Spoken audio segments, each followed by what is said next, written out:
Portable cinema displays have always seemed like a hangover from curious before times when we had 3D TVs, when virtual reality was but a pipe dream of tech enthusiasts. They're lightweight, they come with gorgeous, albeit fairly small displays, and they allow you to have the experience of a big screen cinema anywhere, in complete privacy.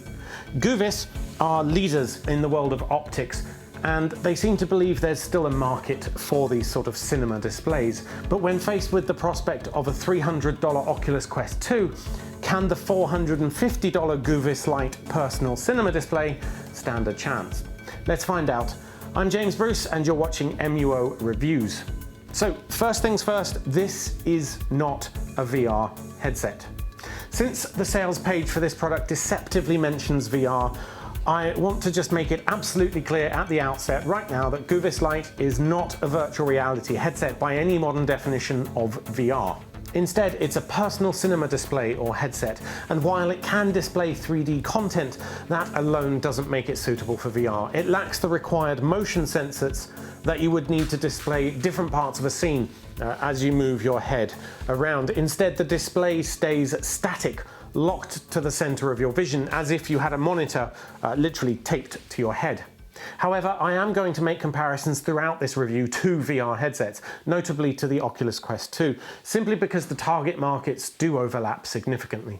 You can view movies on this from any external player, any HDMI source. You can view movies on the Oculus Quest from the built-in player.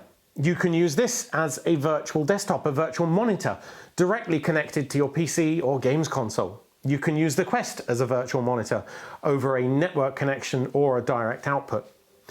But that's where things begin to diverge, because compared to the Quest, the Goovis Lite also has a significantly smaller field of view at around 42 degrees. Now, to put that in context, Goovis claim it's like a 600-inch cinema screen from 20 meters away. Now, I don't know about you, but I find that hard to visualize. So a more appropriate analogy, in my estimate, is standing 3 feet away from a 27-inch desktop monitor.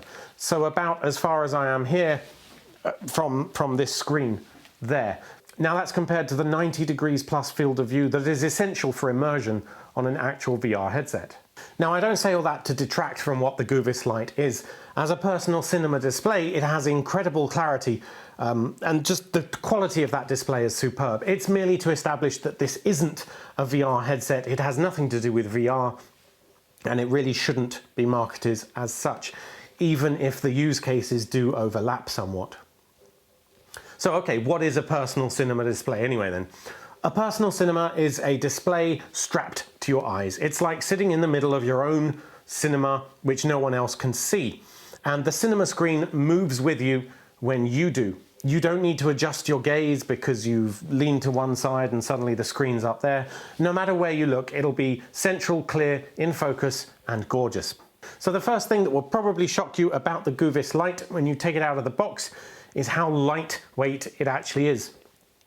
It weighs only around 200 grams or 7 ounces, which is just a little bit more than your average smartphone, and that makes it incredibly comfortable to wear for long periods of time. The front also flips up so that you can quickly rejoin the real world or look down at the keyboard or your phone, and the headset features a proximity sensor, which will turn off the display when it's not directly in front of your eyes. So don't be alarmed if it blanks out when you raise it up. That's normal. Included in the box was also a USB and HDMI to single HDMI adapter cable, and the retail version should also come with a carry case, though ours didn't. The technical quality of the screen combined with the variable optics in the Goovis Lite make anything that you display on it look crystal clear. The colors are gorgeous, there's no screen door effect, it's sharp, it's bright, and if it's too bright, there's a quick adjustment for the brightness underneath here. On a technical level, the dual ammo LED screens result in a 4496 ppi, or 44 ppd, pixels per degree, more accurately, but I find numbers like that to be somewhat pointless. Suffice to say, it does look lovely in the relatively small field of view that you do have here. It is by far the sharpest looking headset of any that I have tried. There's no screen door effect at all, and there are good black levels. As well as IPD adjustments for interpupillary distance, You can also adjust the optics to account for long-sightedness at up to +2 and nearsightedness at -7. At -1.5, I'm not exactly blind without my glasses, but it's always an annoyance with VR headsets, to the point that I have custom prescription lenses made up for all of my different headsets. With the Goovis Lite, you don't need custom lenses, and it can easily accommodate, so you won't need to wear your glasses when you wear this. The upshot of all this is that when running at the full 1080p 60 Hz, because it only runs at 60 Hz, I should add, you can easily read text from a normal desktop HD output without needing to scale any of the elements up or down. It's exactly like a 1080p monitor, a 27-inch one, a couple of feet away from you. That said, I couldn't quite get the clarity to be uniform across the entire display. For me, the extremities tended to be a little bit smeared, though not to the point where they weren't recognizable or I couldn't read the text there, because I could. It just wasn't as crystal clear as the central zone. So having talked about the most important part of the Goovis Lite, the display, let's talk about the least important. That is, the audio. Well, I say least important. One would think that audio was something quite important on a personal cinema, but hey ho. This is going to be a very short comment about audio on the Goovis Lite, because as you might be able to see, there isn't any audio on the Goovis Lite. Instead, all you'll find is a stereo out 3.5mm audio jack on the headset on the left-hand side. Connect any headphones you like, that's it. I would have liked to see at least some kind of built-in audio, even if it was as bad as the Oculus Quest 2 and its horribly tinny audio pipes. They're kind of better than nothing, but no, there's nothing at all. This personal cinema apparently wants you to bring your own speakers, which is fine, I guess. Anything built in would have inevitably been substandard as it is on the Quest, and perhaps that's not really appropriate for watching movies. Or if you're using it as a desktop monitor, you may not even need speakers at all. On the plus side, this keeps the weight down, and it leaves it entirely up to you as to how you handle audio. Okay, so let's talk about what you can actually do with the Goovis Lite. So the sheer simplicity of operating this is what I enjoyed most about it. But the device by itself doesn't actually do anything at all. There's no built-in battery, there's no operating system. It's literally just a display device. As you would connect a monitor to your computer, you can connect this.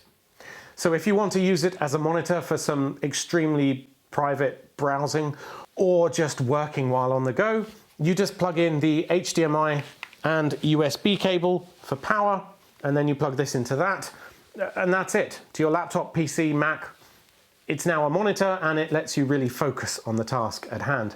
With a headset like the Oculus Quest 2, while technically capable of being used like a remote desktop, in reality it involves installing additional software, putting both machines on the same network, and suffering from some inherent wireless latency. It's not ideal, it's not convenient, and personally I often struggle to read the text without turning on some sort of scaling, so I don't use my Quest 2 as a monitor.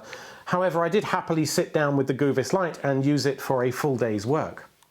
For gaming or movies, if you don't have the space for a separate big home projector or big monitor, the Goovis Lite is a great alternative too.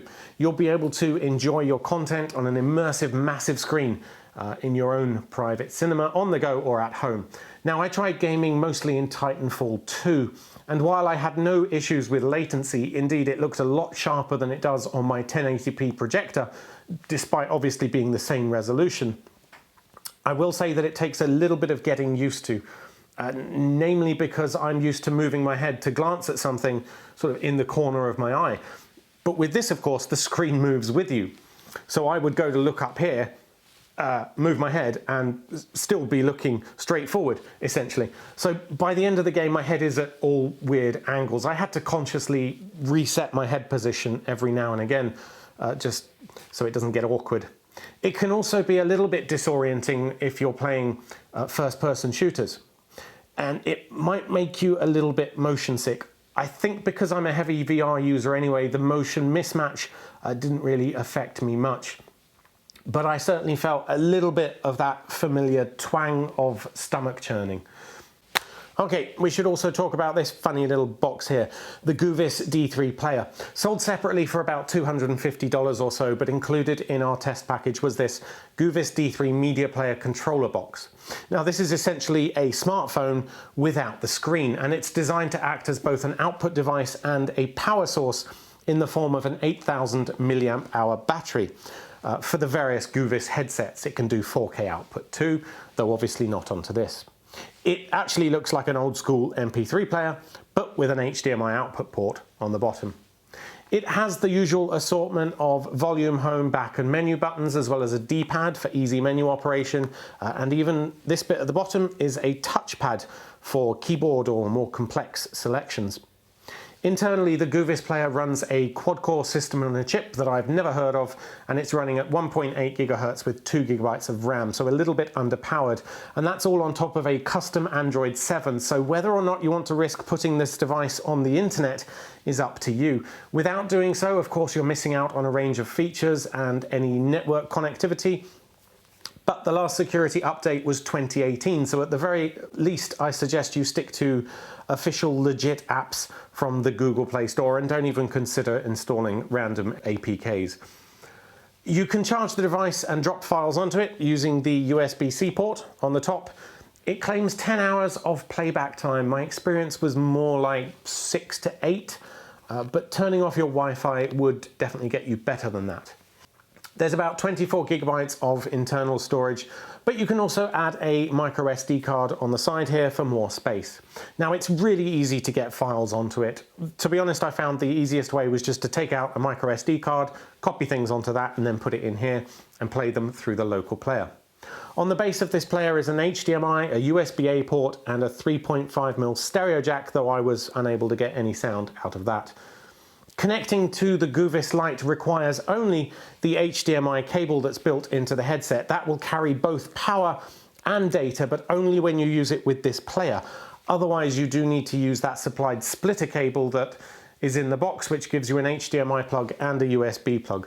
But for use with this, you just need the HDMI port. The custom Android 7 OS is, well, it's not great. The home screen contains a link to online videos, which turned out to just be Netflix, though given that Netflix isn't certified on this device and you can't download it from the Google Play Store, it's probably only going to support SD resolution like most of these Android TV boxes. You can use the local video player option too, which handled any kind of video I threw at it, including 3D side-by-side formatted videos. You just hit the switch on the underneath of the headset to go into 3D mode, and it'll combine both views into 3D. Or you can head on over to the app screen and download your favorite apps from the Google Play Store. However, bear in mind that not everything is going to be compatible, of course, given how old the Android version is. And it might not work as you expect it to either. Plex is my favorite media app, and I downloaded it, it worked, but it was unable to play anything with 5.1 surround sound. 4OD wouldn't install at all, but BBC iPlayer did install, although the video stream had some very odd color ghosting, which didn't happen in other apps, so that was pretty much useless too. In short, as a player of local files, if that's your use case, this is great. It's very convenient to use with the Goovis Lite via only a single cable. But for streaming apps, it's pretty hard to recommend this. It feels very antiquated and is in dire need of a refresh, I think. You'll probably want to look for something else if you want to do streaming.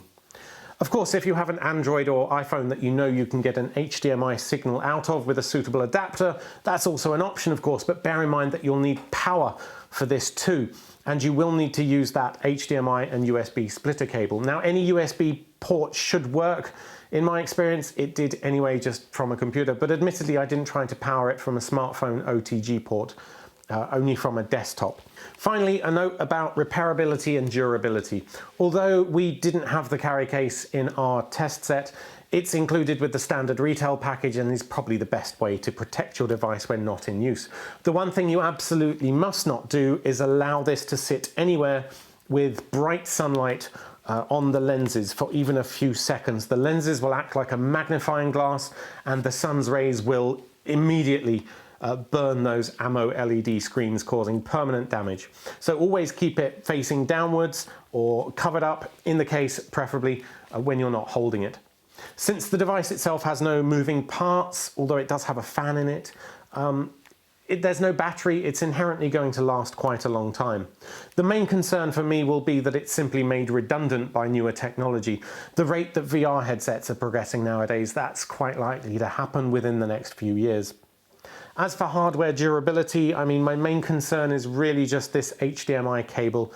It's built into the side here, so if there's any damage in that, you won't be able to repair it. HDMI cables are quite thin internally with lots of connections, so a faulty connection in any one of those internal bits will lead to a bad signal. In summary, there's very little that might go wrong with this, but if it does, it'll either be sun damage through user carelessness or cable damage, neither of which will be repairable. All right, so now we get to the big question. Should you buy the Goovis Lite? At around $450, it's hard to recommend the Goovis Lite to most people who would probably be better served by an actual VR headset. The Oculus Quest 2 is available for 2/3 of the price of this, and it's a lot more of an all-in-one solution. Again though, the two products are absolutely different things, even if the markets for them overlap, and even if this device claims to be our VR headset, it isn't. It's a personal cinema headset. And if you just want a portable cinema which you can plug into literally anything with an HDMI output and enjoy an absolutely gorgeous, crisp display, the Goovis Lite is a fantastic choice. Purely for watching movies or flat screen gaming or even 3D if it does SBS output, this is incredible. Beautifully sharp display, two crystal clear AMO LED displays in there. It's very nice. I was not disappointed by the quality of the image at all. You're just not going to get that sort of clarity or brightness from any VR headset on the market right now anyway.